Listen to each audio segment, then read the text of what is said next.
Hello and welcome back to Spellbound Locals. Today, the 2nd of February, in our game one, we currently have Thomas against Shane. Thomas piloting ST-29 Luffy, the newest leader we have in the game, and Shane on Blue Kuzan, which has gotten a substantial buffs with OP14 and EBO4.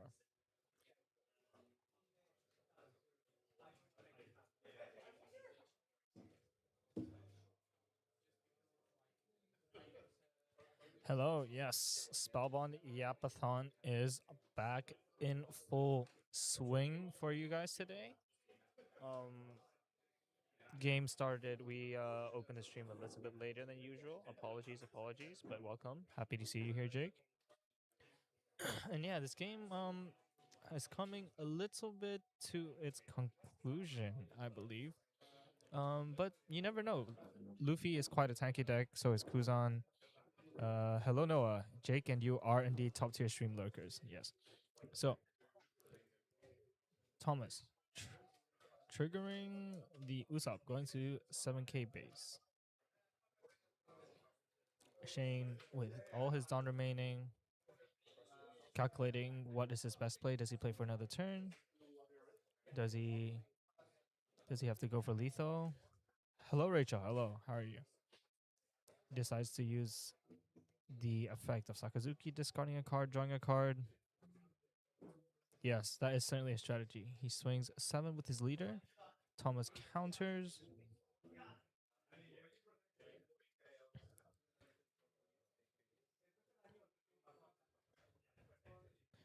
Yes, big up 14 Brick Shane. Yes, 14 Brick Shane currently going at it.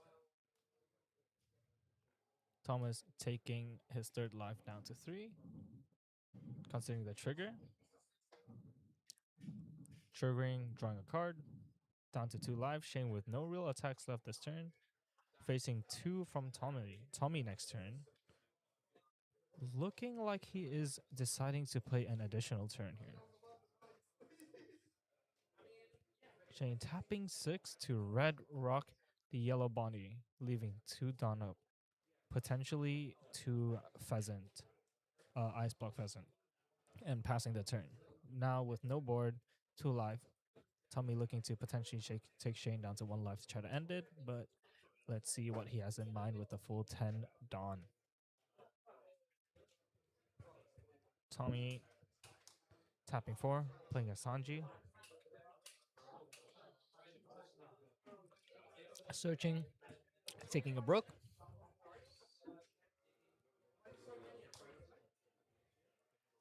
Playing said Brook. And then swinging 5. Drawing a card, discarding a card as per his leader effect. 5 at chain.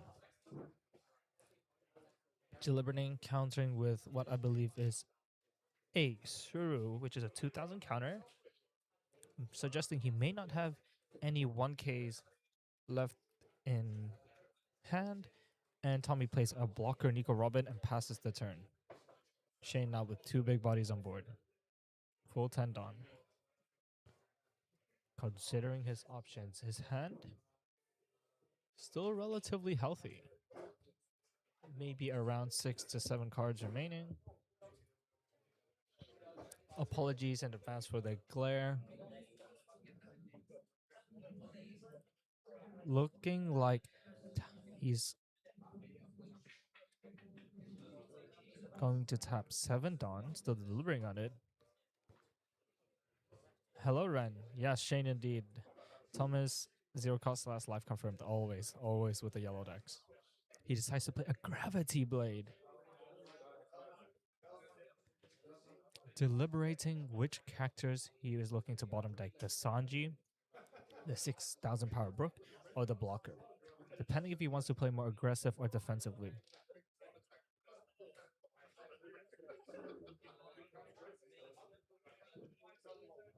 Still thinking, delivering from Shane. Say less indeed.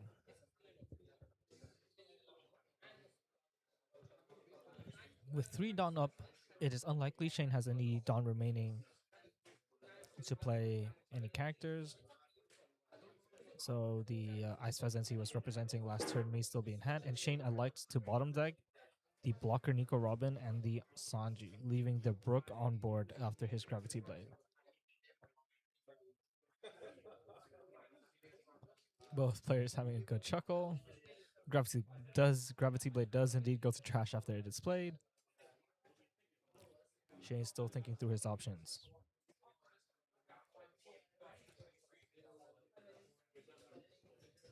Swinging what's looking like a 5,000 to Tommy. Elects to take, not a trigger. Sakazuki.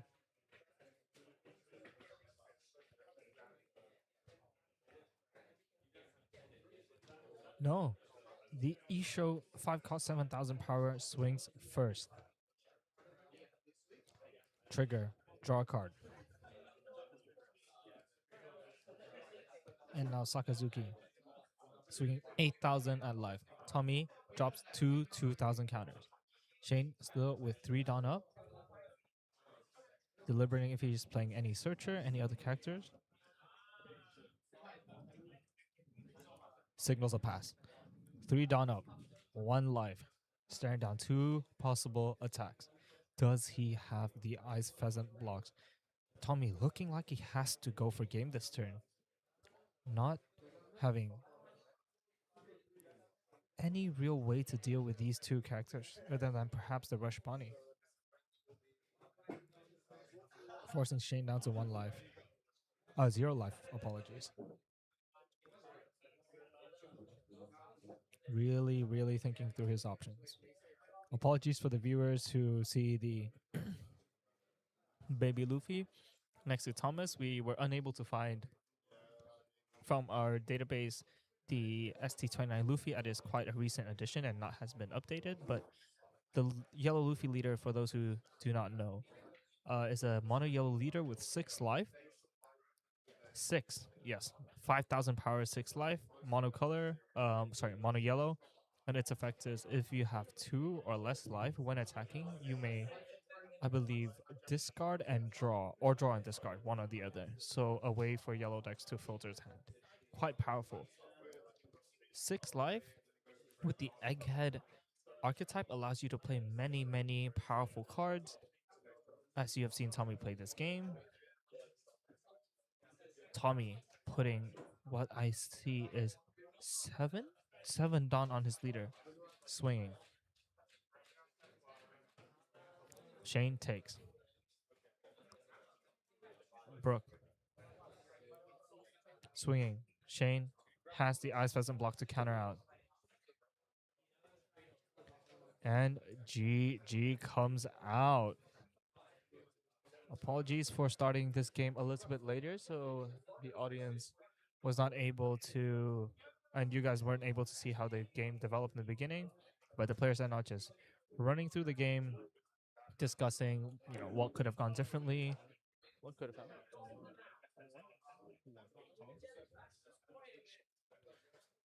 And yeah, glad to see all of you again in the chat. Lethal math so advanced, yes. Yes, indeed. Yeah.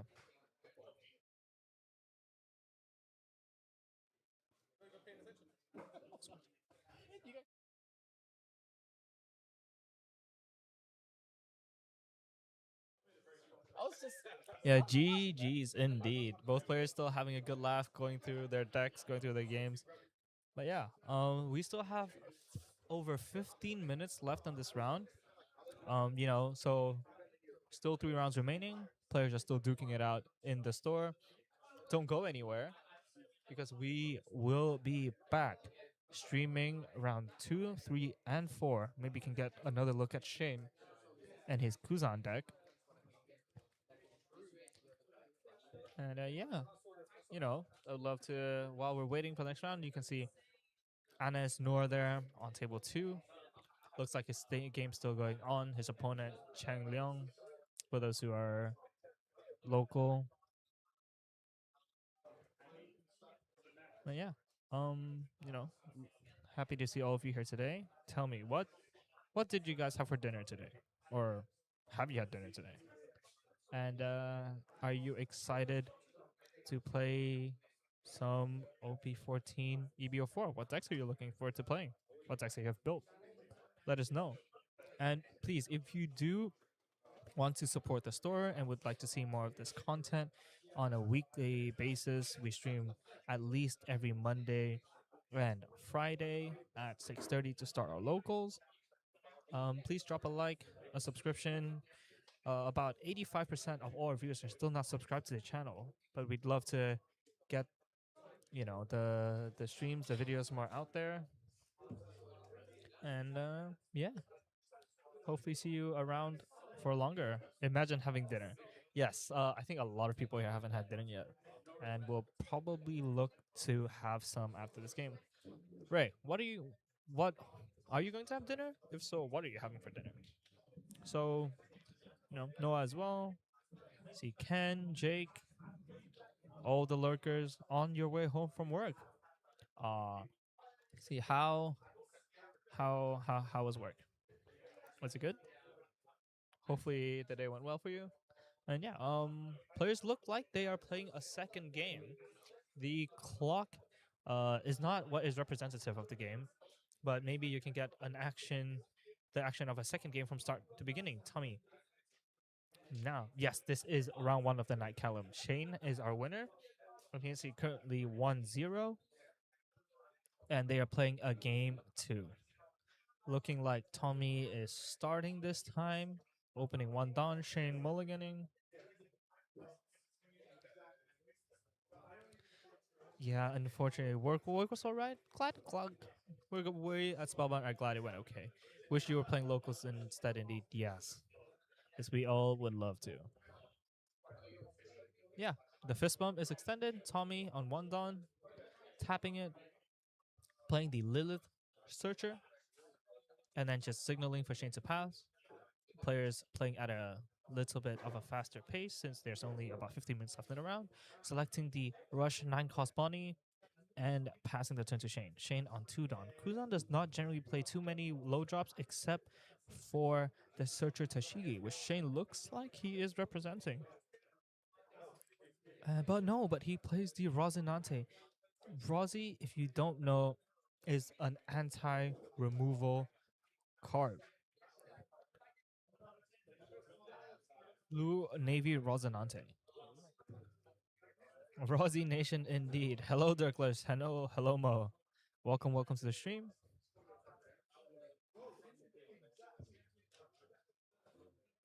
The blue one drop Rosinante is an option for blue to have play against removal decks, which they have generally not been so well, not have that many options into the past.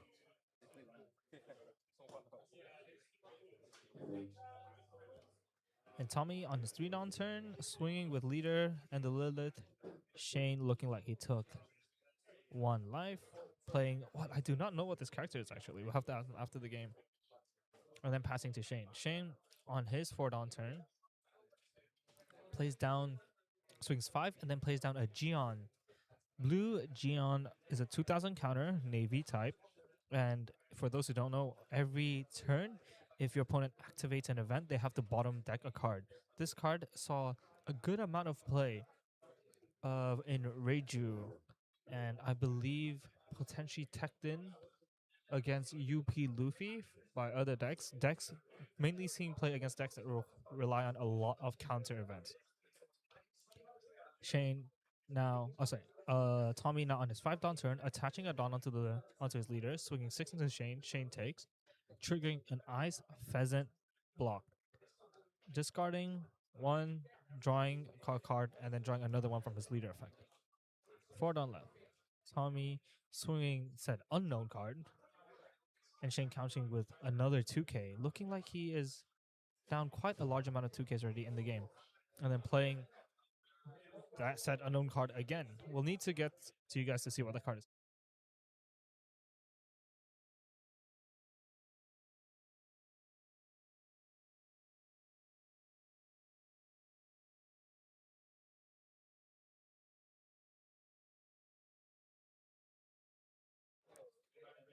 Yes, and we are back. Yes, the card that Tommy has been playing is the OP13S Snake. It should be on your screen at the moment, and it freezes a card on play.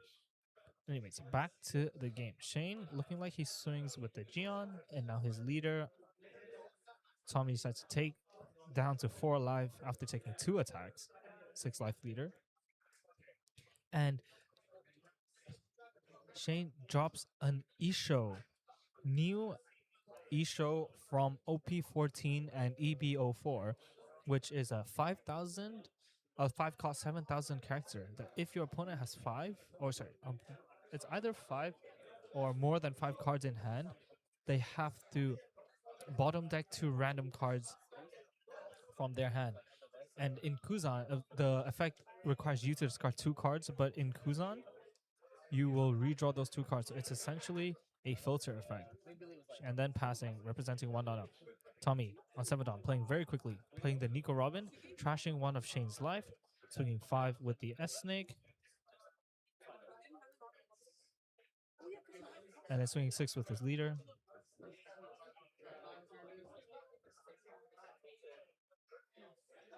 And passing the turn. Shane now down to 2 life. Tommy managing to get rid of that Geon, potential poke attacker. Shane on his 8 down turn, attaching a Dawn to the Isho, swinging, still undecided at leader or the S Snake, deciding on the leader.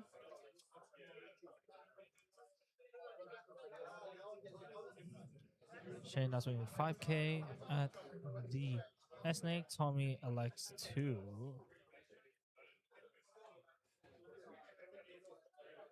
counter out from hand.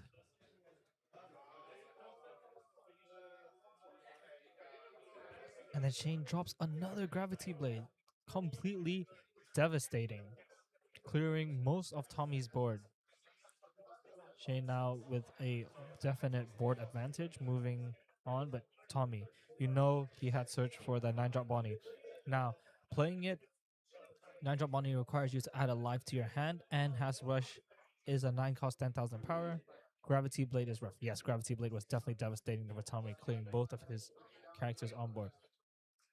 Tommy swinging with the Bonnie, Shane counters out. And swinging 5,000, assuming here at the leader, and Shane also counters out. The Bonnie looks like went into the Isho, Shane dropping 2 cards, and Monkey the Luffy SD29 into Kuzan leader as well. Shane dropping another card, trying to maintain both life and board with his hand size.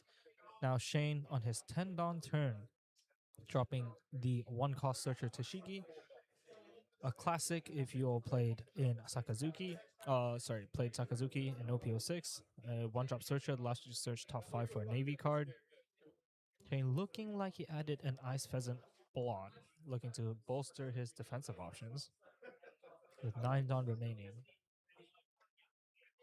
Will he look to push life? Some maybe has a red rock to clear out this Bonnie. Yes, it is indeed the wrong yellow Luffy, but we in the database it currently does not have the yellow Luffy that that Tommy is playing. Shane attaching 3 Dawn onto Isho, attacking, cycling a card. Tommy lets it go, letting his big 10k attacker go.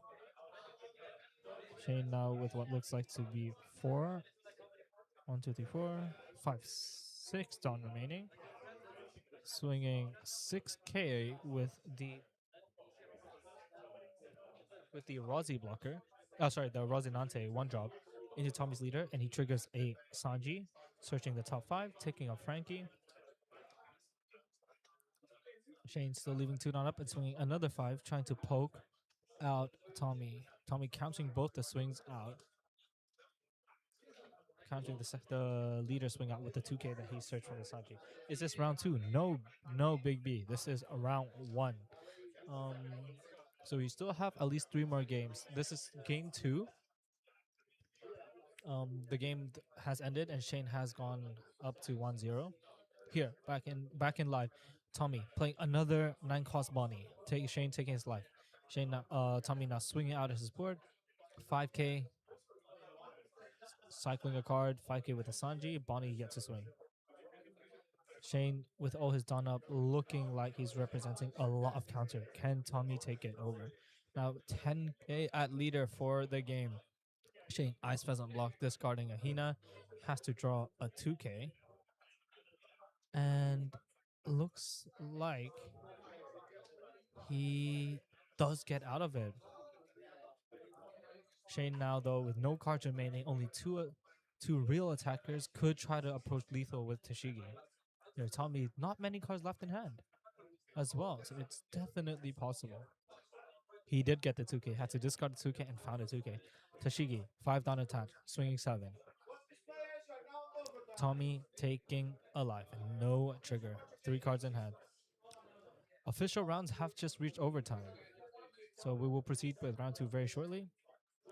Leader swinging 7 again, Tommy taking, and Isho swinging 9. Tommy with 1 on up does not seem to have it.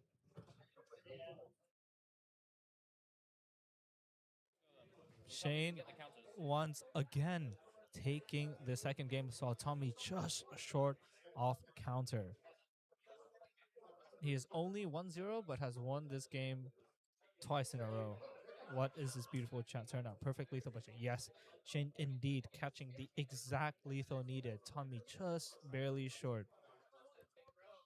Beautiful chat turnout. Yes, happy to see everyone here tuning in on this lovely Monday night, watching the local One Piece scene if you can't make it. But do try your best to make it down, guys. We have a great scene here, 40 plus people, every locals. And yeah, we're looking forward to see you, meeting you, saying hi, potentially getting you on stream on Monday and Friday. But yes, right now we'll move to a quick intermission as we move away from Shane's lovely new haircut. You know, he's gotten over the weekend. You can ask him all about that. Yeah, we will be there Friday. I'll try. Yes, Noah. Good luck with your exam tomorrow. I know you are there, and yeah, all best of luck with that. Hopefully, you do all the math correctly. You have the knowledge inside, and you ace it. And then I'll see you at locals as well. Prime time Friday. Yes, Friday is indeed prime time for everyone coming down or even watching from home. Oh, Friday is unsure on us for stream yet because if you didn't know, we will be at the Flesh and Blood world premiere at the XL new set. Very exciting times to be playing Flesh and Blood with a new accessible format for new players. We will also be streaming tomorrow right here on this channel a Compendium of Wraith event, the new set with we'll be hosting a super armory.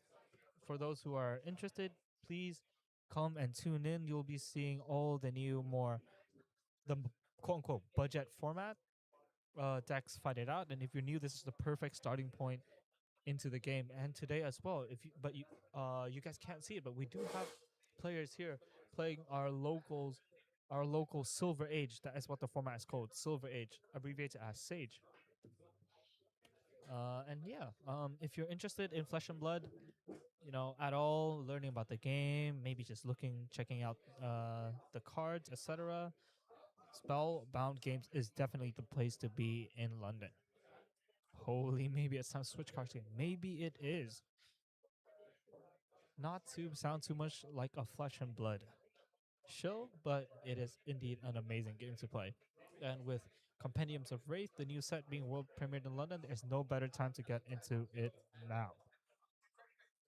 And yeah, you see the players, you know, round is ending, timer is there. We only have about 1 minute left in the round for players to finish their overtime. But here you can see a quick view of a part of our locals, people, you know, trading. Often, you know, see some familiar faces. Nor Anez, you can see K, the local Larry in the background. Yeah. Best of luck, Noah. Last review, and make sure you have it locked in tomorrow.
Here we go on stream for round two.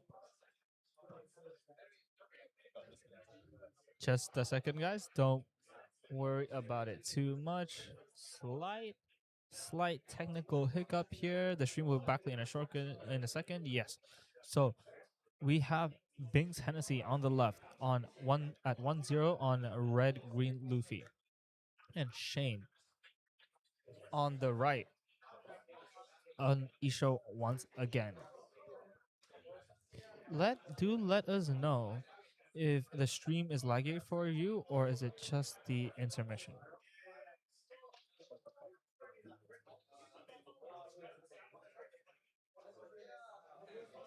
Oh, yeah. Shane have a quick read of the red green Luffy looter, and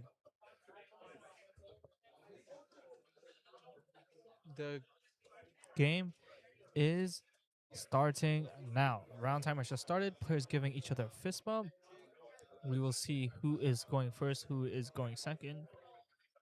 Both players drawing up to 5. Yes, good to see that the stream is stabilizing up a little. If there are any errors, please do let us know. Yes, the ads and the intermissions themselves may be a little bit laggy.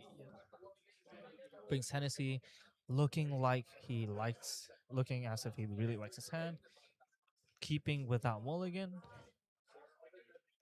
Shane, on the other hand,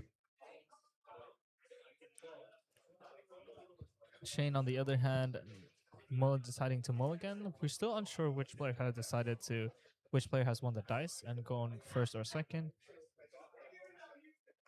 Yes, this it's I wouldn't say bootleg. It is just a custom of the OP13 pre-release winner Luffy. Dirkless, could I yap a little bit louder to have good side content? Yes, I certainly could. What would you like me to yap about? I'm always happy to talk more about the game in general. And yes, looks like the players have finished setting up and looking to make a start for the game.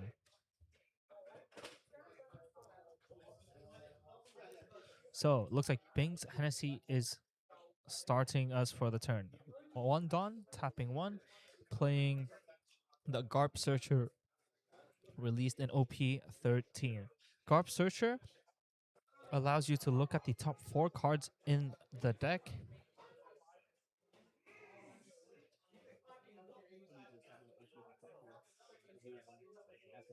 and searching for a card, any card in the top 4 that has a cost of 3 or higher, and add it into your hand. After his decision, he's looking to take the Film Sanji, a 5 cost 7,000 power character that on play, I believe, untaps a Dawn. Please do correct me if that is incorrect. Can we talk about the geopolitical and economic state of the world right now? No. No, we will not be talking about that, unfortunately, Noah, because that is out of my uh out of my scope. Let's put it that way.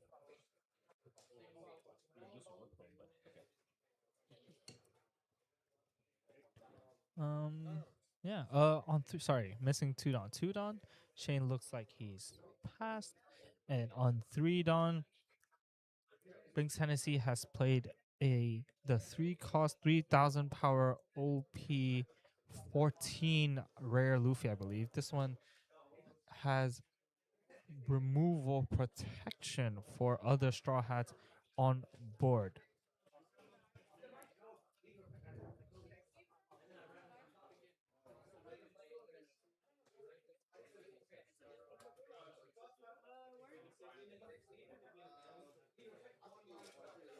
It should be displayed on your screen very shortly for those who are unaware of what that card does. All your green Straw Hats and characters with a cost of 4 or more do gain 1,000 power. And if a Straw Hat character is KO'd by an effect, you may rest one of your characters. Indeed, it can be any of the characters. So the Searcher Garb here acting as pseudo removal or protection for the rest of Binks Hennessy's board. On 4 Dawn, Shane deciding to play a blue grass, a card that I'm sure many of you have seen in the OP14 pre-release with a vanilla stat line, and on play when or when a sorry on play you get to bottom deck a one cost character from or from its owner's deck, and when attacking, it trashes a card. Are you allowed to trash? You're allowed to draw a card and trash a card from your hand. So a very powerful a vanilla beater as a very strong vanilla beater with a generically very powerful effect and allows you to filter your hand and dig for your more powerful cards, especially during pre-release. Chain deciding swing 5 and then pass. Now on 6 Dawn, on 5 Dawn, Binks Hennessy decides to play the 5 cost 7,000 power Sanji that he previously searched with the Garb. On play, untapping 2 Dawn, then playing the STO1 Nami, allowing him to attach a Dawn to his leader or characters, I believe, every turn. And then swinging 6 at Shane. Shane attempting to counter. And then end of turn, the Sanji allows you to untap a Dawn. These 2 Dawns from Bink Hennessy on Shane's turn, representing each a 2,000 counter. Shane now drawing up, deliberating what he should play. Kuzan generally starts to become very powerful from his 6th Dawn turn onwards, where he can play large characters like the Kuzan that stops and prevents any of your opponent's character from attacking with a vanilla stat line.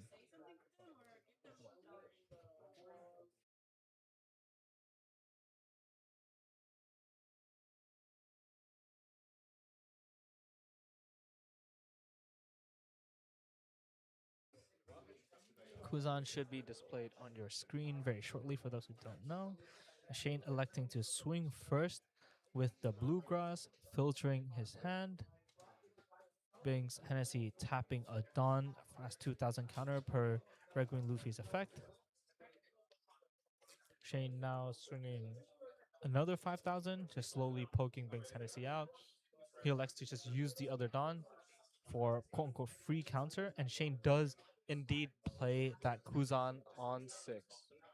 It is the same character that is displayed on your screen right now. What we have is the alternate art. Then Kuzan on play, trashing a card, and then drawing a card, stunning the film Sanji, preventing it from attacking in the next turn. Shane pitching away a 2K, perhaps having an excess in his hand through filtering and then pass. Bings Hennessy here very graciously displaying and signaling that the Sanji is stunned for the turn. Well, now he untaps with 7 Dawn. What will Bings Hennessy look to do?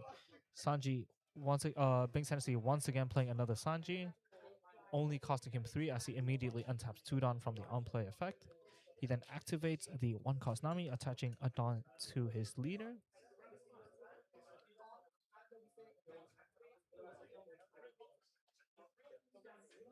Attaching another Dawn to his leader, swinging a clean 7 into Shane, forcing at least 2 cards, a 2K and a 1K, if he were to look to counter instead of just 1 if he had swung 6.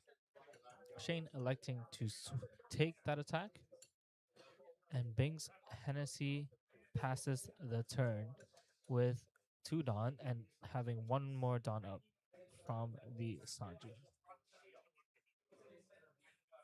with 3 Dawn in total. Shane on his turn, now moving down to 8, decides. Sorry, Bings Hennessy with 4 Dawn up. Time tapping 2 with both the Sanjis on board. Guy was playing Gecko last week and didn't realize he was running Searcher. He wasn't running Searcher event until mid locus. Yikes. That does hurt. That deck really requires you to mill and find all your pieces in order to play out its game plan smoothly. So Shane attacking with the bluegrass first. Shane Bings Hennessy countering with 1 Dawn for 2K. Shane filtering his hand, trashing a card. Very peculiar, as this turn would be a very powerful turn to develop that Garp. Perhaps already having additional copies in hand and wanting to cycle out the brick. Swinging 8 with the Kuzan, brings Hennessy counting with 2 Dawn, 2k, 2k each, going up to 9. Kuzan attack does not go through. Now Shane does indeed have another Garp in hand, tapping 8 Dawn, discarding a third Garp from his hand. He did indeed have a lot of those Garps.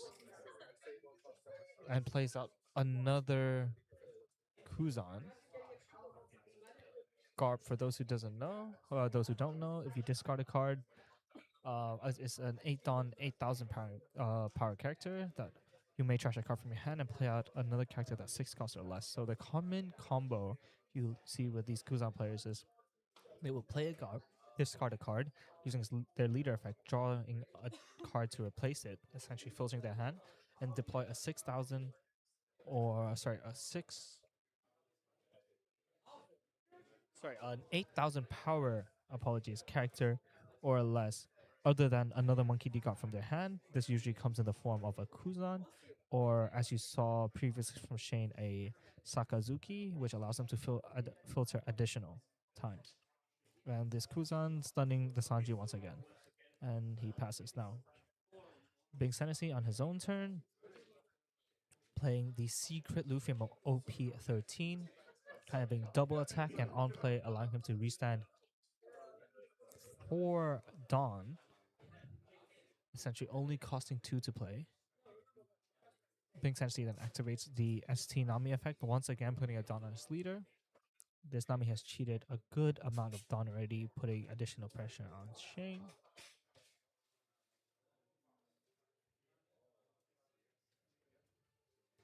Pink Senshi thinking through what he's going to do with the remaining Dawn he has available with.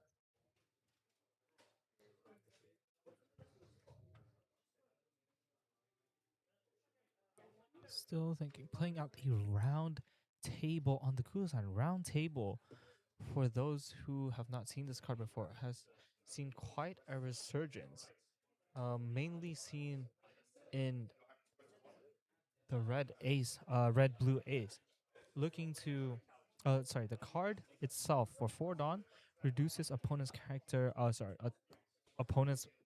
power by 10,000, allowing all of these smaller characters swing into this otherwise what would have been a very large Kuzan.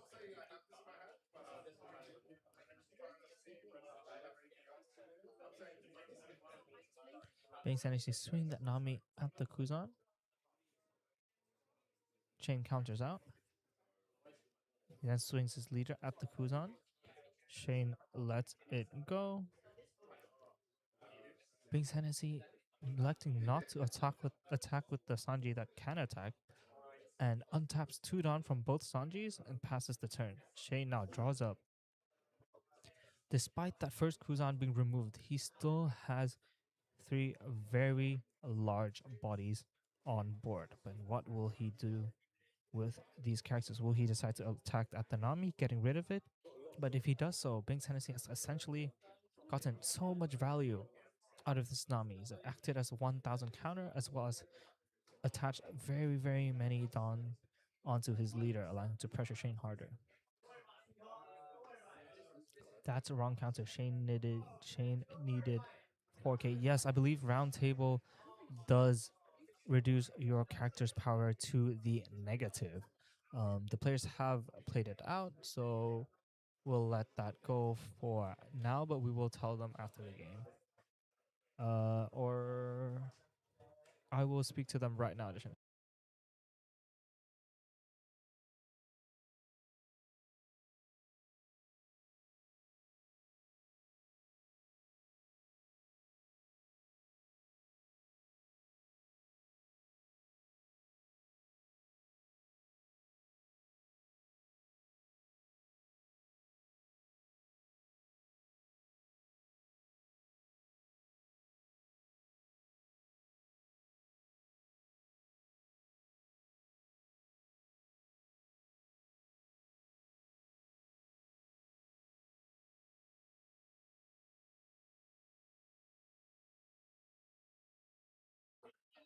So yes, thank you for the catch. The players have resolved it. Shane has graciously decided that to make sure that play was legal, he will drop another 2,000 counter from his hand. So thank you very much, guys, for catching that.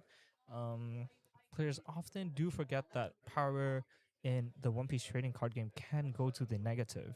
It is not common that does happen, but with Roundtable, definitely a scenario that you guys should look out for. Moving on forward.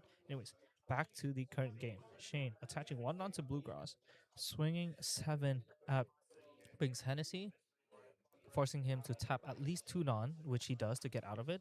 Shane cycling by discarding a card, drawing a card, filtering further and further into his deck. Shane now asking Brings Hennessy how many cards in hand. Still with 9 Dawn remaining. Deep in thought. He cannot swing into any characters. So what is what is likely to happen? He has represented 3 Dawn to the side. But unlike in the previous game, he will not be able to be bailed out by Gravity Blade in this instance, as there is the KO protection. This would be KO edge, actually. So this Luffy will not be able to save Shane. Let me give you guys that Luffy once again.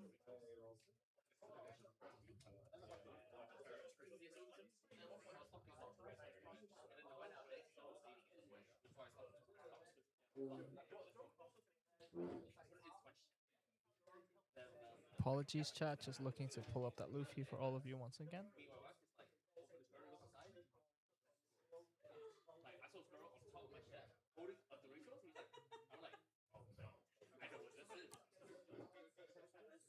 Yes, looks like you can get a better view of the Luffy here. Apologies for the slow in commentary. Just pulling up this card for you guys. Now Shane has played another Kuzan, the third one for the game, stunning the secret Luffy. Here, being very wary of the double attack on it. Has left 3 down up, could be representing a lot of Ice Pheasants, but he's looking like he decides to tap all 3 to play a Sengoku. Tapping out completely, looking to filter his hand even further. Trashing a Sakazuki. Looking at the top 4, 5 cards of his deck. Searching for more counter. As he will now stare down both Sanjis and the leader with 3 life left. He's elected to take in another Sengoku and a Teshigi from that search. Yes, you can hear K yapping in the background. I'm unsure if he has won or not, and we'll update you guys on his progress. Shane now successfully filtering with a very good grip this hand, and Binks Hennessy now untapping for the turn. Now also at full 10 on, he moves his Sanji the right way up, signaling that it can now finally attack. Shane with no Dawn up, not really representing any events, but does have quite the fearsome board. Bing Hennessy playing another secret Luffy for what essentially is only 2 Dawn. Attaching a Dawn now to his leader. There's no Nami left for him to be able to get that free attachment, but his board is looking rather large as well. Calculating, seeing if he should pressure life, if he should pressure board. Shane ice cold as Kuzan himself. Giving no emotion, showing nothing. Looks like the leader has swung 6 into the face. Shane counters with 2,000. He then attaches 2 Dawn to the Sanji swinging now 9,000 to Shane. Shane electing to take. Looking. Perhaps there is a trigger in here, but he decides to not activate it, going down to 2 life.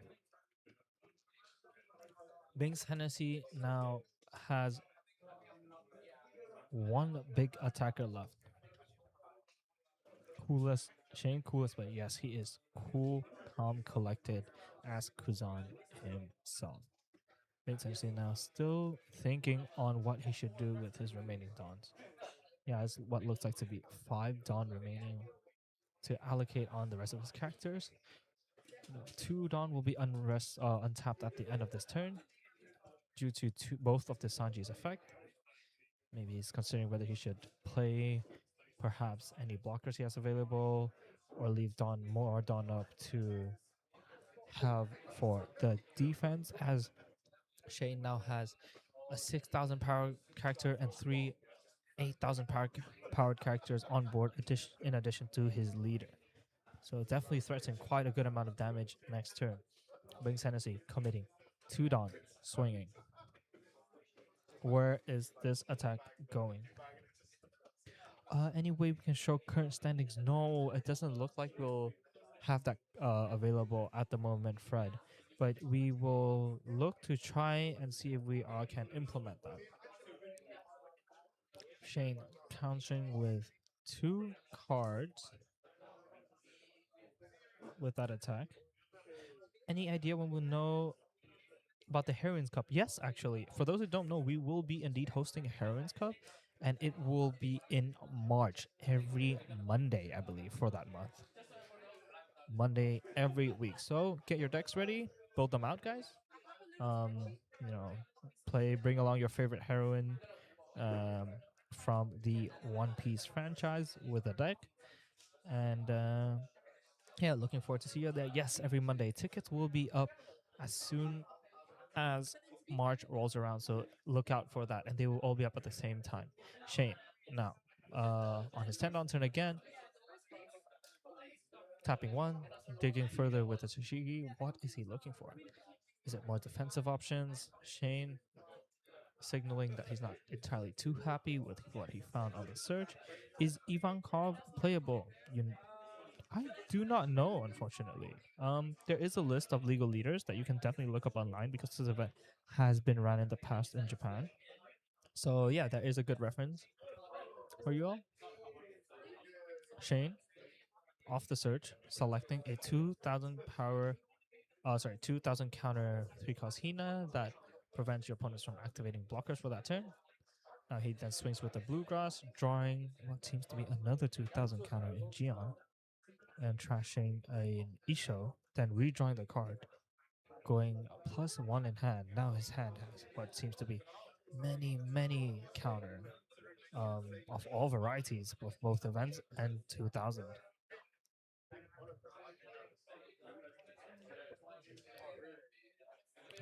Shane now giving a closer read at that KO protection Luffy, but blue does not have many KO protection effects in themselves. Both players just talking amongst themselves, debating on what is going on, what the cost of characters are. Shane does have a gravity blade in hand, and this does look indeed like it would be a blowout. He does cast that gravity blade. The gravity blade targeting both the 6-cost Luffy's that Bing's Hennessy has painstakingly spent 2 turns to develop, but none of them really got a chance to put their work in, put their shift in, going on the offense before they got sent straight to the bottom of the deck. Now, with 2 non remaining and a grip of counter, Shane is now thinking whether he should keep pushing phase or now deal with the board. Goes for 5,000 at the leader. Bing's Hennessy tapping 1 Dawn to counter out with 2,000. Garp swinging 8,000.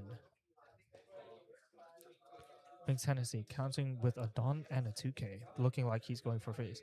Kuzan 8,000 at leader. Bing's Hennessy tapping 2 Dawn. I'm unsure for that event's name. Well, it looks like it has allowed him to untap 3 Dawn to essentially act as pseudo 8,000 counter. Shane having a read off the card.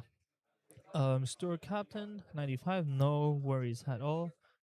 Happy to allow you guys to inform the community on what will be legal so they can get ready for it. So we're very appreciative of the help.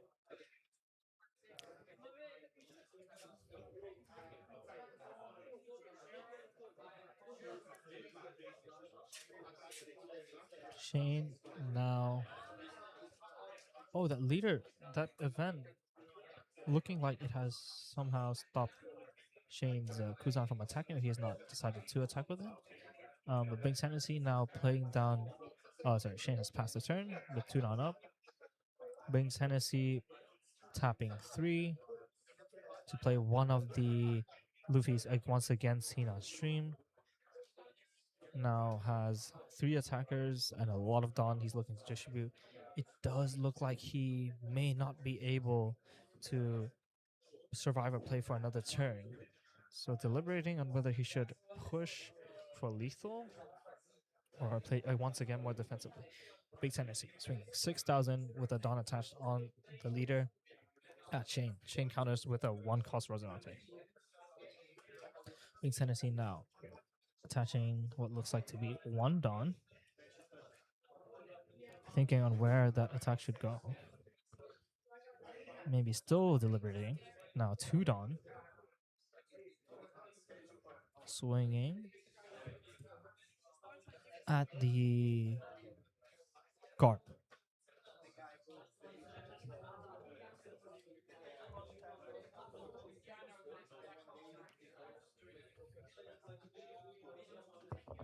Shane deciding to use an Ice Pheasant block, discarding a card and redrawing the card.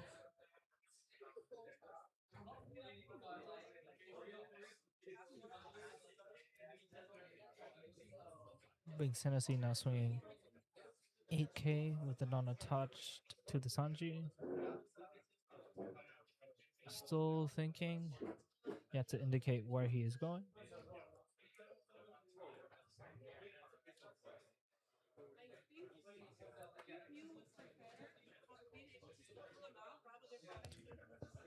Shane holding out 2 cards, perhaps looking to counter with 2/2Ks. Still thinking through. So this attack looks like it is going towards the leader. He counters with 2,000 counter, Gion and Hina. Wings Tennessee untapping 2 Dawn to end his turn and passing, looking like he has 5 Dawn up. The maximum amount of Dawn you can have with Red Green Luffy with for the purposes of countering with his leader effect. And Shane now with 10 Dawn and a very large board. What will he decide to proceed with?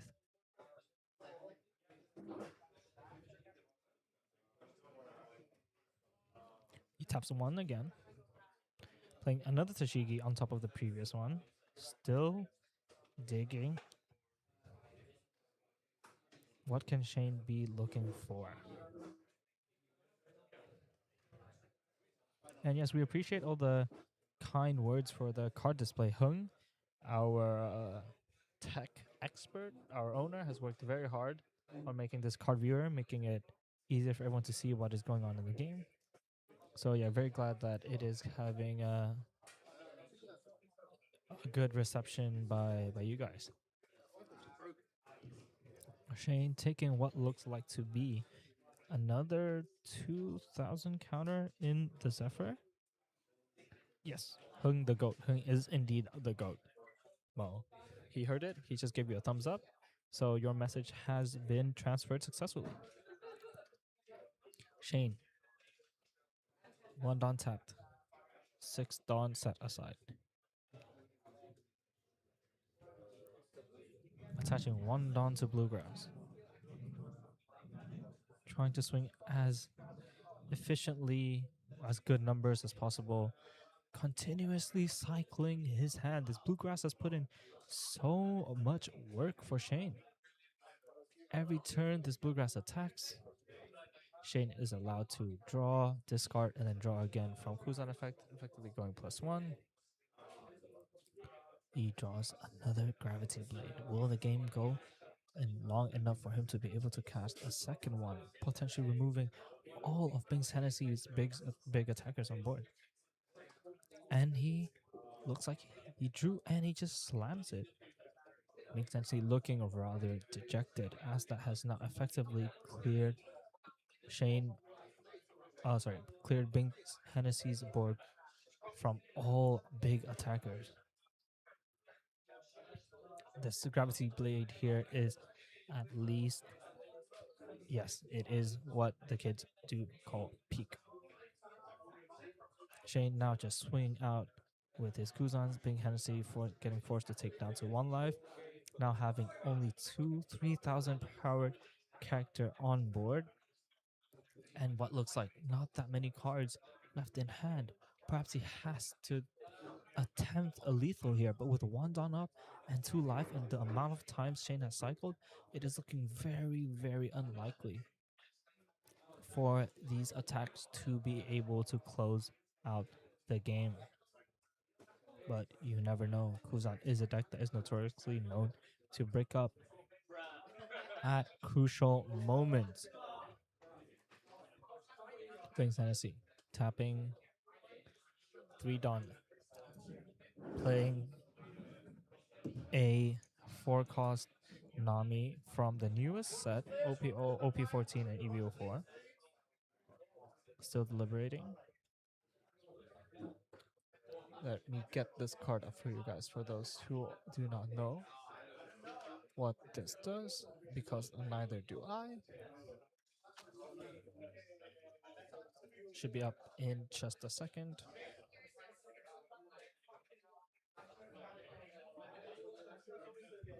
So this Nami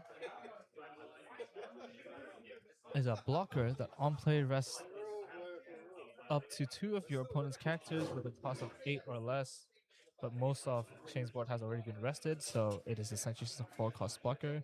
It does rest the Tashigi, but hard to find out that if that will make a difference. Shane having a good chuckle, but the Nami allows you to untap all 5 dawns at the end of the turn. So allowing the red-green Luffy to defend at his maximum power with 5 dawn open. Big Hennessy now just attaching. These Luffys are indeed swinging for what seems to be quite large numbers with a lot of dawn attached. And he swings. This looks like a desperation attempt. Shane just countering out with Ice Pheasant block. Getting out of the attack. 2 minutes left. Looking like the writing is on the wall. He swings his final attack with the Luffy for 6k. Shane elects to take. With a blocker up and 5 down up, Bing's Hennessy does represent a lot of defense with still 1 life available. But can he withstand the onslaught that Shane is about to send his way? The leader has not attacked yet. This has got to be it for Shane. It is certainly looking like it. Shane, 5,000 at the Luffy. He's looking to potentially grind it out even more. Big Hennessy, without these Luffys, really does not have any relevant attackers left other than the leader. And at 1 life, Shane is feeling relatively safe himself. Bluegrass swinging at the Luffy. Once again, cycling Shane's deck. His deck is looking very, very thin. He might need to be careful. There's a potential to deck out here. Bluegrass has been on the board every turn, starting from Shane's second turn at 4 dawn, and he has drawn maybe 5 to 6 cards at this point, allowing him to filter his hand as well. Swinging at the Luffy with the Bluegrass, Big Hennessy decides to tap to counter out. Shane still with the full 10 dawn, committing nothing left, nothing yet. Decides to swing the Kuzan again at the Luffy. Wings Hennessy letting it go. It's looking very, very poorly for Binks Hennessy at the moment. He is fully on the defense, and with his board, seemingly will not be able to close out the game with the next turn. Shane now attaching 5 down. No, looking just indicating 5 down. Sneaking it through. Attaching 2 to the guard, swinging 10,000 at Binks Hennessy live. Hennessy's life.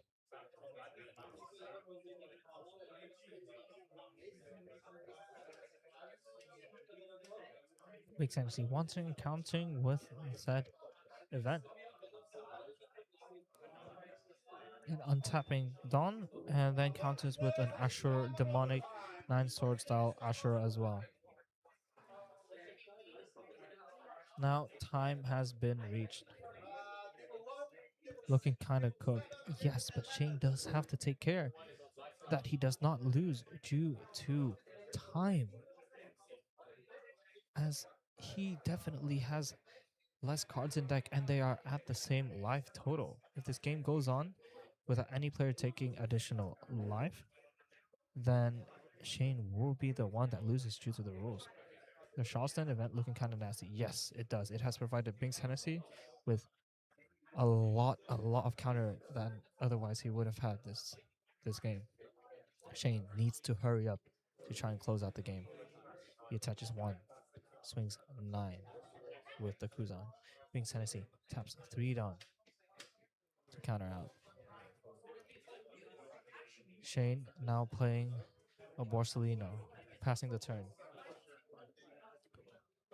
Shane definitely needs to look to hurry this game up and try to close out accessible.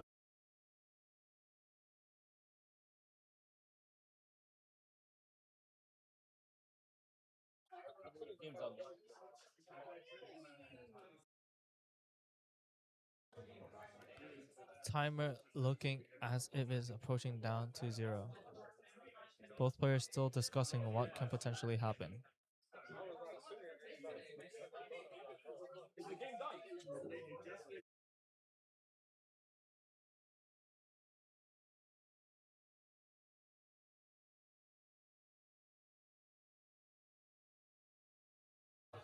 So,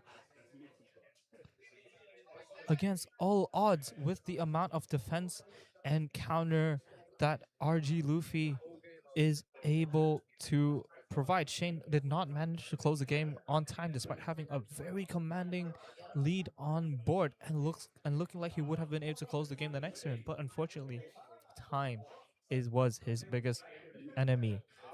Binks Hennessy managing to claw on, hold on with 1 life, the same as Shane. Shane now talking through the game, saying that he was very tunnel vision, did not really notice the time, which does happen at events, guys. Do watch out. Yes, time did get him with a completely commanding position.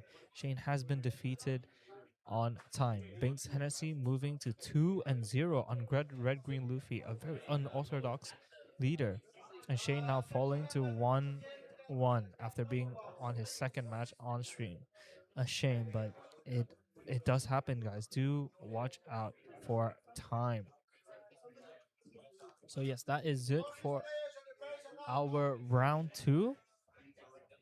If he full sent, yes, he perhaps could have gotten it. GG's, yes, good game. Big Tennessee played very well to claw on and hold on and just be able to snuck out a win due to time. Yes, we will be now moving to a quick intermission, and as we look up to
will be moving back into the play space.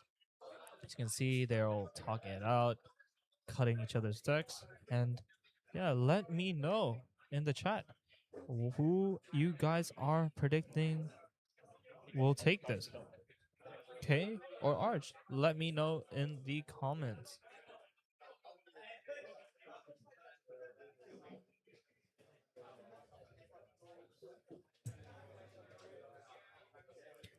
Just do let us know how the stream is going. Is it lagging? Are there any problems with the audio? But yeah, we're looking forward to bringing you guys this game.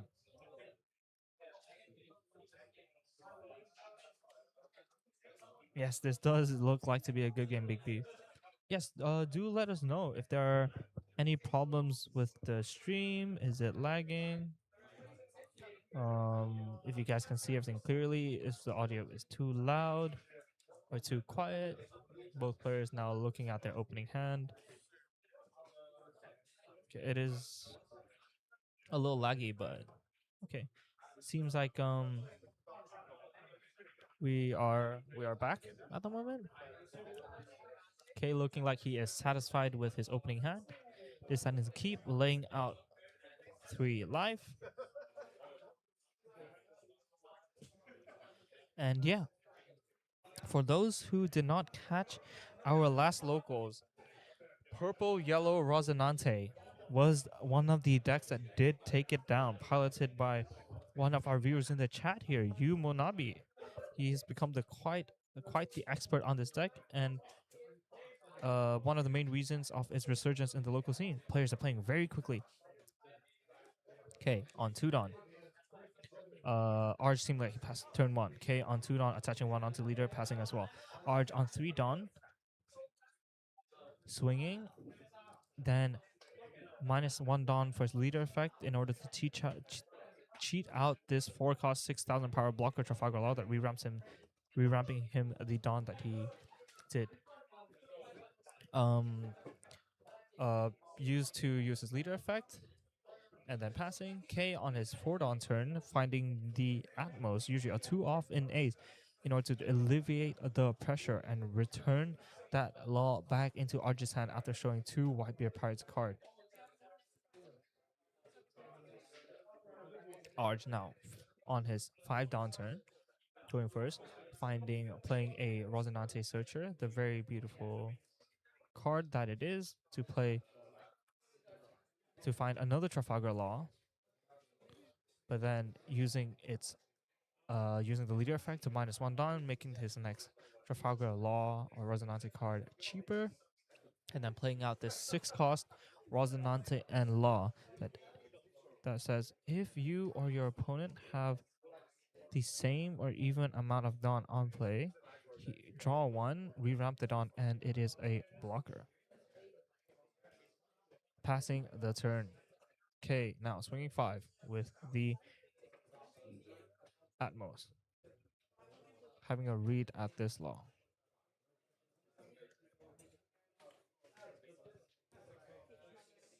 Still with all 6 Dawn remaining. Plays Diamond Jozu, bouncing that Law and Rosie back to hand. Having the answer to everything that Arch has played so far. Developing a body, returning the 6-cost 8,000 power Law back to Arch's hand. Unfortunately, these are not KO effects, so Arch has not been able to take his own life and retain these characters on board. He has definitely stifled the tempo that Purple Yellow Rosinante is able to have by developing bodies and cheating them out for cheaper and re-ramping Dawn while being able to retain its Dawn count with ramp effects from these characters. Arch now returning 1 Dawn and cheating out this Law and Rosie for 1 cheaper once again. Now with 3 Dawn remaining.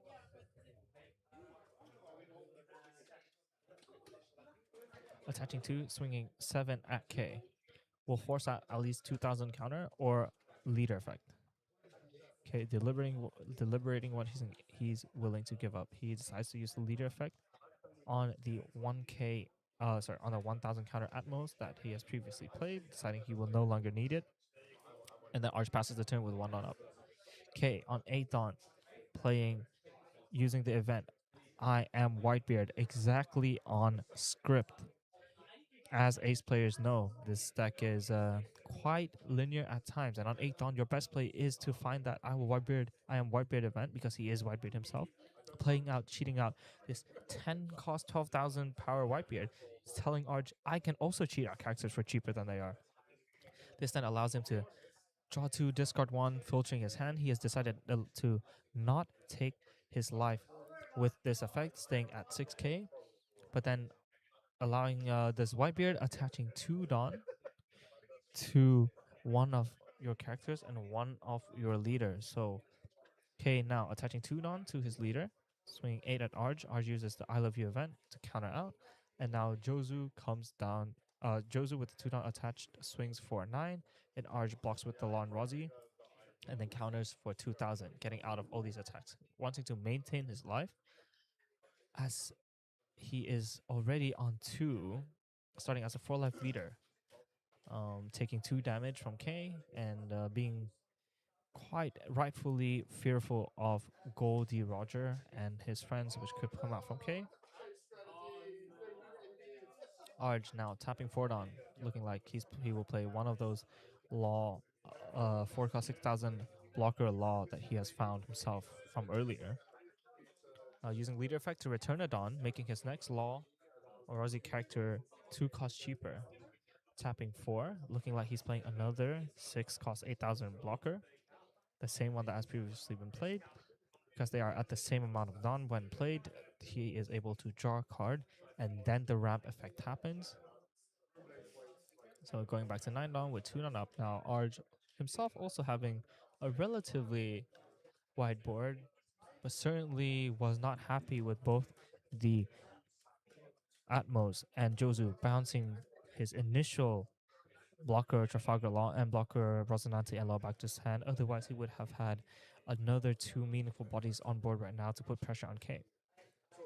He's decided to not attack, leave 2 down up, and pass with 3 blockers on board. K certainly very happy with how the game is proceeding, as they've been able to get past the initial onslaught that Rosie is able to have. He now taps for K on 10 Dawn. Plays out a second Atmos. Decks usually only run 2, and he plays Atmos into Red Rock, removing both the bodies that Arj developed last turn while developing an Atmos himself. Arj then swings, K then swings 6,000 at Arj. Arj counters with Bullet String, returning a Dawn. What Bullet String does is it makes your leader 7,000 power for the rest of the turn. Jozu then swings for 7, equal to what Arj's leader is at the moment, getting the Rosinante block out of Arj. K deliberating where this Whitebeard swing should go, looking as if it is going straight into Arj's dome, straight into his face. Arj, 12,000 against 7,000. A lot of cards will have to be dropped in order to counter this attack, and he elects not to do so, triggering Baby 5, drawing 2 cards. Seems like he's rather happy with being able to gain additional resources and digging through deeper into his deck.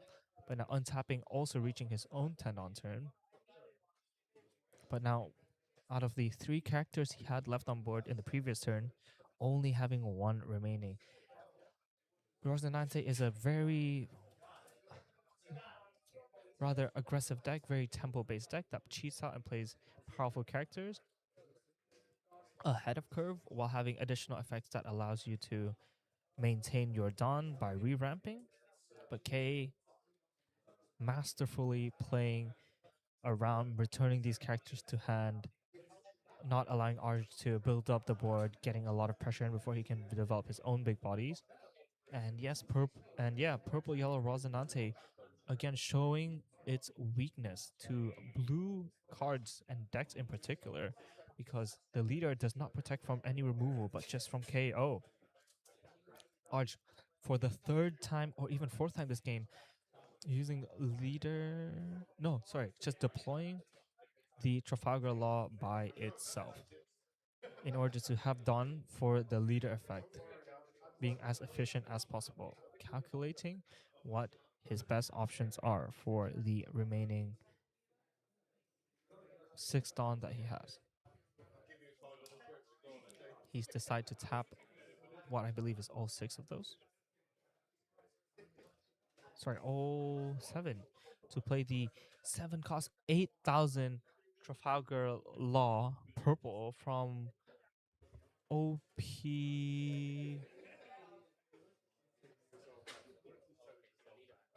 I believe 11 or 12.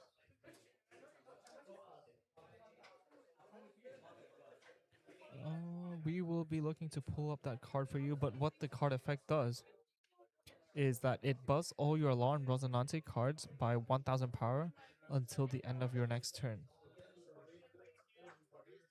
Arch then decides to swing with his blocker Law and Rosinante, feeling as if just one blocker will be safe for him. K counters out, and Arch passes, keeping one blocker up.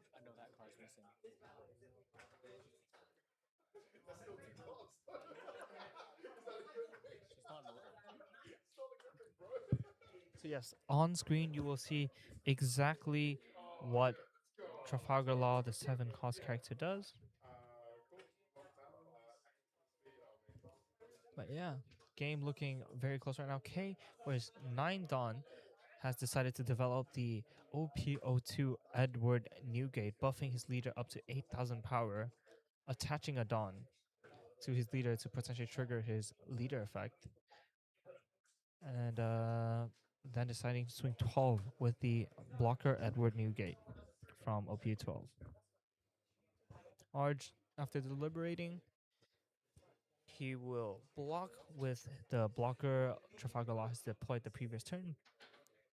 K now swinging 7 at 6,000 from sorry, K swing 7 at 6,000 as Arj's leader was buffed from the Trafalgar Law 7 cost. Arj counters out. K swinging 9 with his leader at Arj. Arj counters out with Bullet String plus an additional card. And K swings the Atmos at Arj for the final attack, but Arj's leader is much, much larger than 5K. A minor mistake, but should not end up being of much consequence as this game goes on. K then deciding to pass.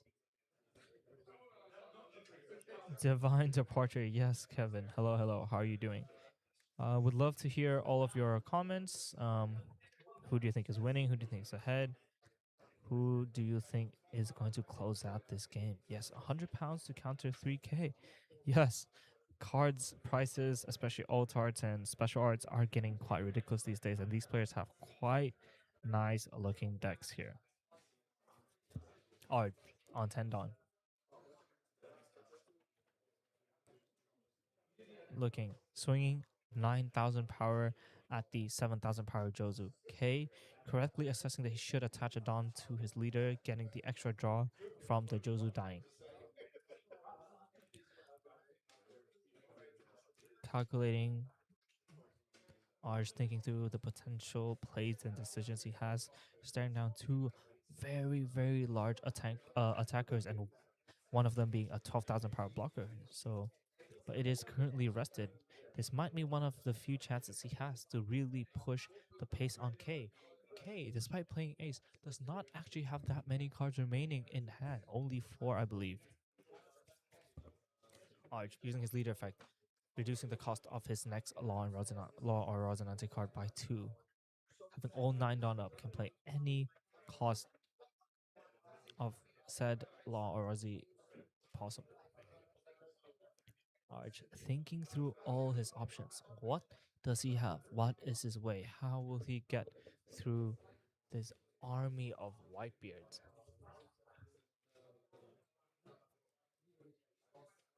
Ace is a notoriously tanky deck that does draw a lot of cards while being attacked as well.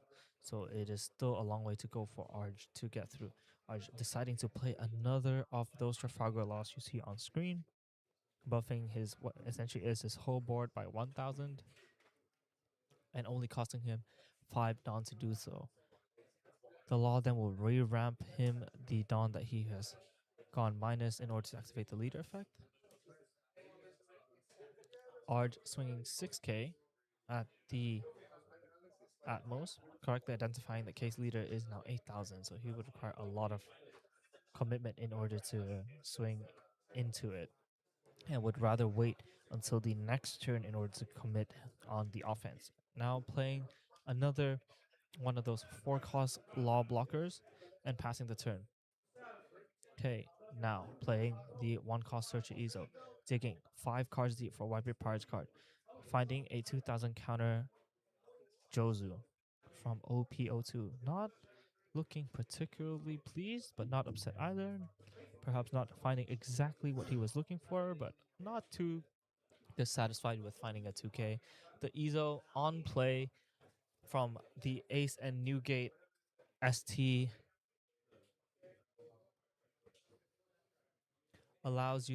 is a searcher that allows you to look top 5 for any Wipe Your Pirate cards, but on attacking, it can trash itself, allowing its owner to draw a card and bottom deck any card, acting as filter as well. A very, very powerful card for any blue white beard pirates archetype indeed.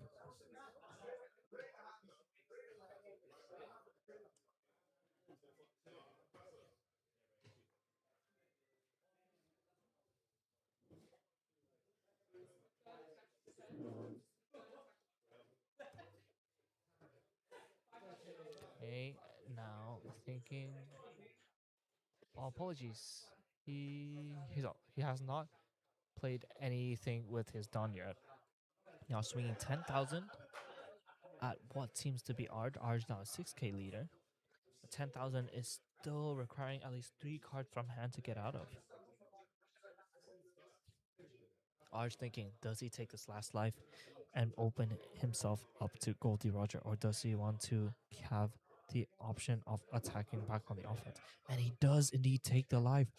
Okay, now very, very likely could close out the game with a simple Goldie Roger, but Arj feeling as if he has to take this gambit. And he will not win the game by just playing defensively over and over again. Sometimes you need to take these risks in order to close out the game, and Arj is telling K right now, you do not have the Roger. K thinking through his options. 5 cards in hand. At 2 life, so still relatively healthy. Could swing out with the Whitebeard as well, applying more pressure to Arben by, and in consequence, perhaps alleviating himself from pressure, as he might just force a block from Arj. K drawing playing the 5-cost Yamato, attaching a Dance's leader and drawing 2 cards. Okay, deciding that he will not fully send it this turn, but instead play more slowly, develop more board, accumulating more resources. Swinging 7k at Arj. RJ 6k after the deployment of the 7-cost law on the last turn.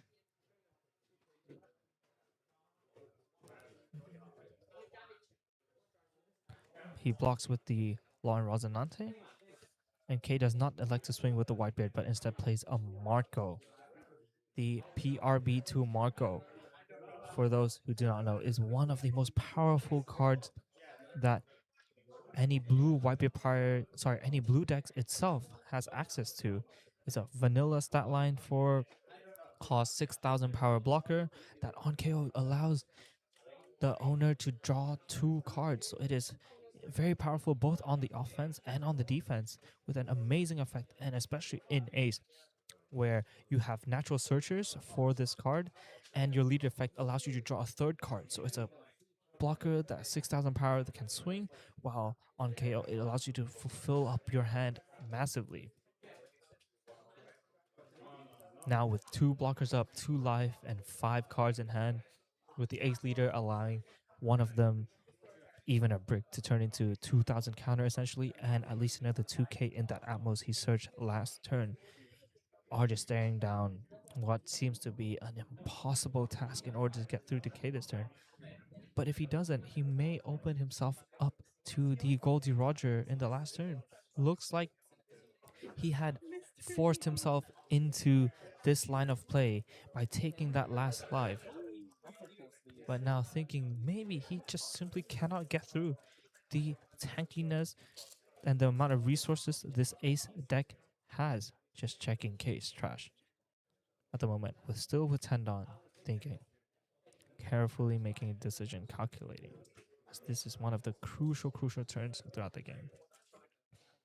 J. Lonnie, is that Larry? Yes, depends on which Larry you're talking about. But if you are referring, yes, that is indeed local Larry K, sponsored by Spellbound team, showing why he is a force to be reckoned with on stream right now to all locals.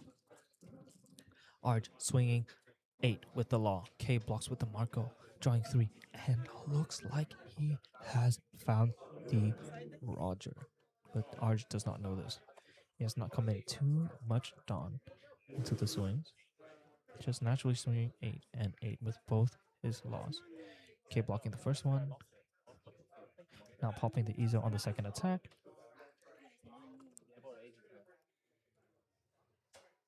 Deciding to use his leader effect to counter with the round table and 1k with the pudding. Getting out of this 8k on 6 attack. Arj now swinging out. Another 8,000 with the law and Rosie Nante. Will force K to drop another 2 cards in order to get out of this, or the block, or taking his life. But K is still so healthy, still on 2 life, still with a blocker, still with what looks like 4 or 5 cards in hand, and at least another 2,000 counter. Simply cannot see K dying this turn, and what looks like guaranteed kill on the clapback, but never count Arj out. If you know Arj, you know he likes to play these long games. You know he likes to play these grindy decks, and perhaps he has a plan. K counting with 2 more 2Ks.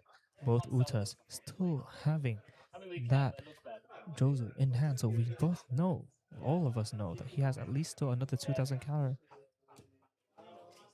Arj tapping for Dawn, replacing his Searcher with what looks like another Trafalgar Law blocker. But you can see Arj on the face cam shaking his head slightly, perhaps knowing that he is only extending what is the inevitable. Arj now playing over an 7 cost 8,000 power law, just a simple searcher. He is finding something, anything, in order to get him out of the spot.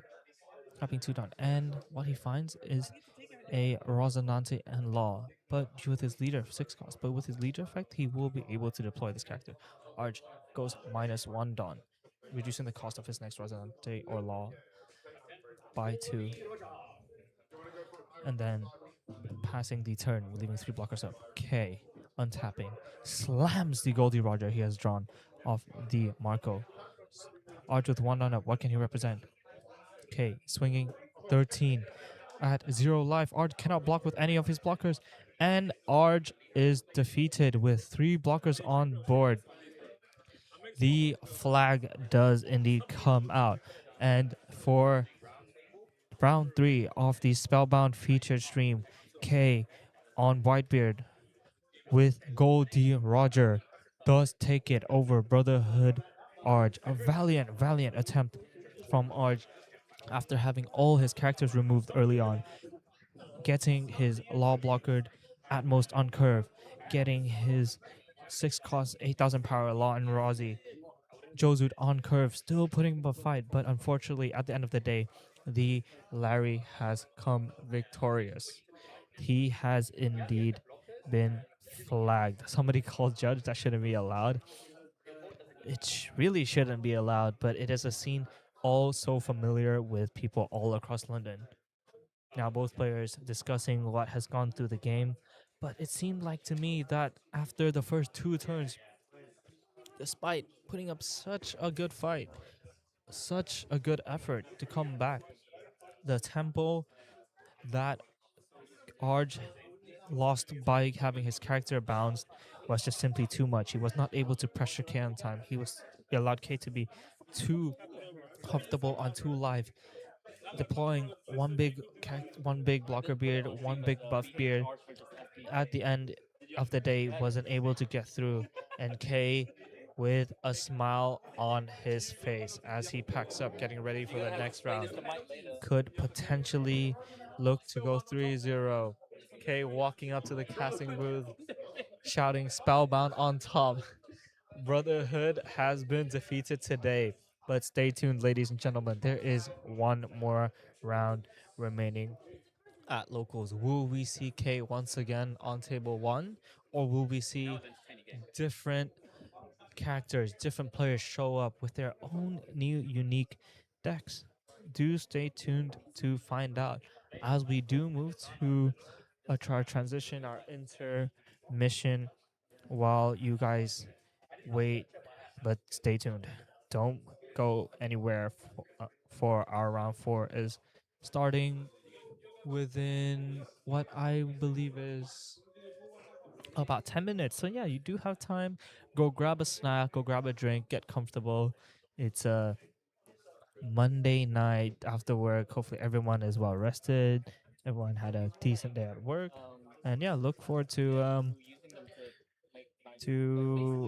relax with some One Piece local action. It's uncomfy. All right, good to hear, Jelani, that you are very comfortable right now. But we will be back very shortly with more One Piece local action in about 10 minutes or so. So do not go anywhere.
Both players now cutting each other's deck.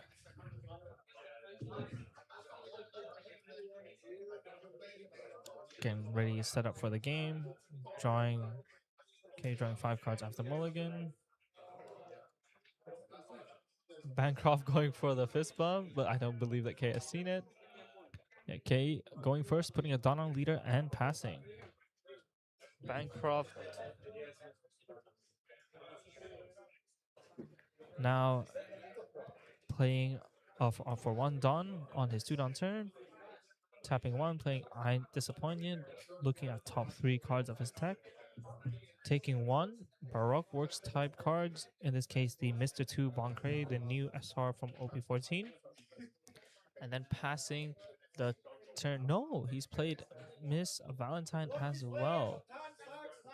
Another searcher looking further and further into his deck. It is very, very important for Croc to be able to go as full trash up early, as it enables him and many of his cards to have the effect. And after tapping 2, utilizing both his Dawn, Bancroft passes turn. K on his 3 Dawn turn. Does not have a searcher, does not have a play. Swings 8. Bancroft takes. Passes. Going to 4 Dawn with Croc.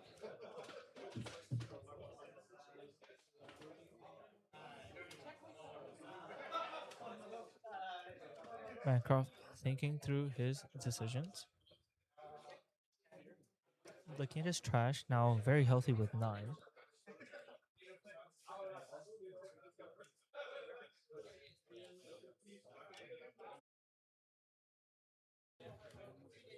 Tapping 4, playing that Bronca he's previously found, using Croc's leader effect to KO his own character, milling the top 2, and Boncray on KO allows Croc to play out a 5 cost or less Baroque Works character, so essentially cheating out a 5 Dawn character for 4 while still milling trash.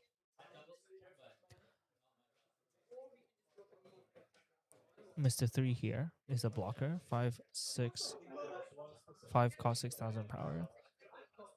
Bancroft decides to block with him on a 7 and counter 2k, making him go to 8 and getting over K's 7k attack. K with the remaining 4 Dawn develops a Marco.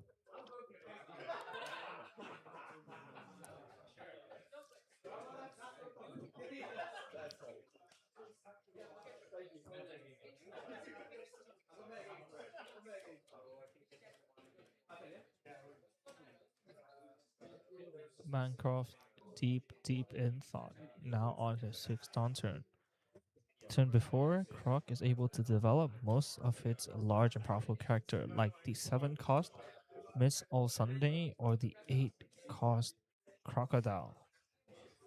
Thinking through his lines. Indicating 4 Dawn tapping. Perhaps another Bon Clay. And it is using Croc's effect as well, reducing KOing the Bon Clay and reducing Marco's cost by 10. And playing out a Daz Bones. Daz Bones rests a character that costs 0 and that has rush on characters. Bancroft masterfully tapping the Marco and applying pressure to K's characters. K really wanting to defend this Marco as it could prove as another potential beat stick against Croc, as he determines that it's important to race in this matchup, and Bancroft determines that it is him who needs to slow this matchup down and drain K of his resources. Swinging 6 with the Daz Bones into Marco, K counters. Swinging 6 with the Mr. 5, K counters. And with the third 6k swing from his leader, K gives up the Marco. Bancroft, with his 1 remaining Dawn, plays out Miss Valentine, further going through his deck, filling trash, and finding the 8 cost Crocodile for next turn. What 8 cost Crocodile, the new secret from OP14 does, is that on play he's able to stun a character, stop it from attacking. And if it is ever KO'd, he's trashing 1 card, you are allowed to bring it back onto the field. Okay, on his 7 Dawn turn, plays Otama as a 3 life leader, he immediately gets the draw 2 trash 1, filtering his hand greatly, trashing one of the events.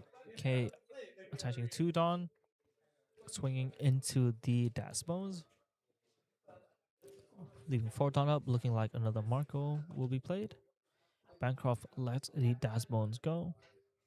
Okay, now tapping 4, playing a Cavendish. Cavendish is a recent addition to ace decks that was not seen in OP13. A Cavendish is when attacking, he allows you to draw 2 and trash 1 from hand, essentially going +1 every turn that Cavendish attacks, and it has a 4 cost 6,000 power, or sorry, stat line, which is vanilla rates and allows ace players to now filter deeper and deeper into the deck, provided that it stays on board. Bancroft now on his 8 Dawn turn, thinking. We know that he does have the 8 cost character, 8 cost croc in his hand. Bancroft first, KOing the Miss Valentine, milling, reducing the Cavendish down to 0 cost as per Croc's leader effect. Now 8 Dawn, tapping 5 once again. And Bancroft decides that he will go again with the another Das Bones and try to pressure K's characters before they're allowed to swing. Where in this case, K will not get 3 cards if the Cavendish is KO'd, but instead only 1.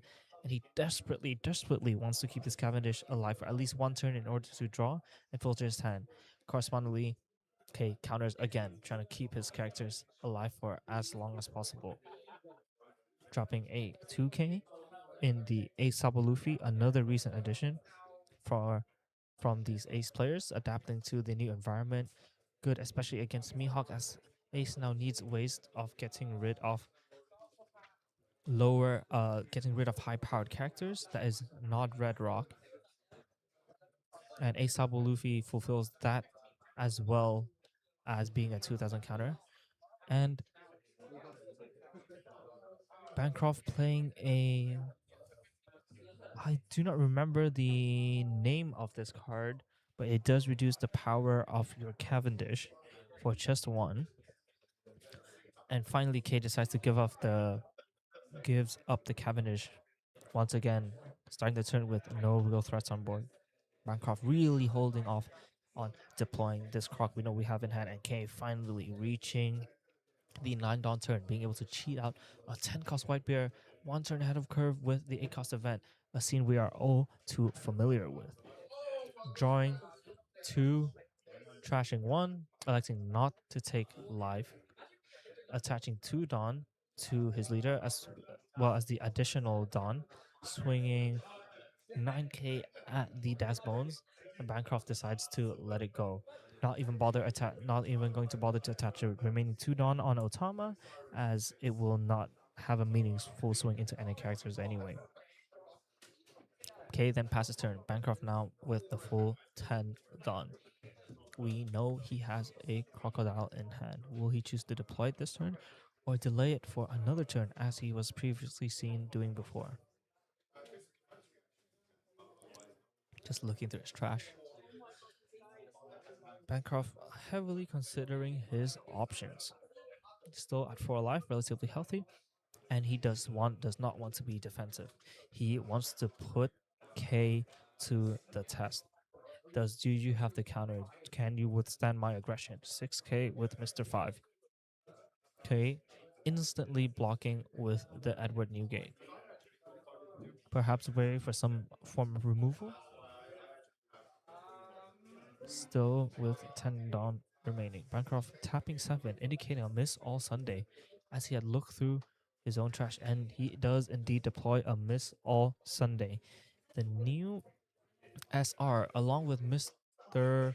2 Bon Gray, coming out for Black Croc in OP14 and EB04 for the West, allowing him to play out, allowing Bancroft to play out a 4 cost or less Baroque Works character in addition to Miss All Sunday, as well as a 1 cost in the Miss Valentine.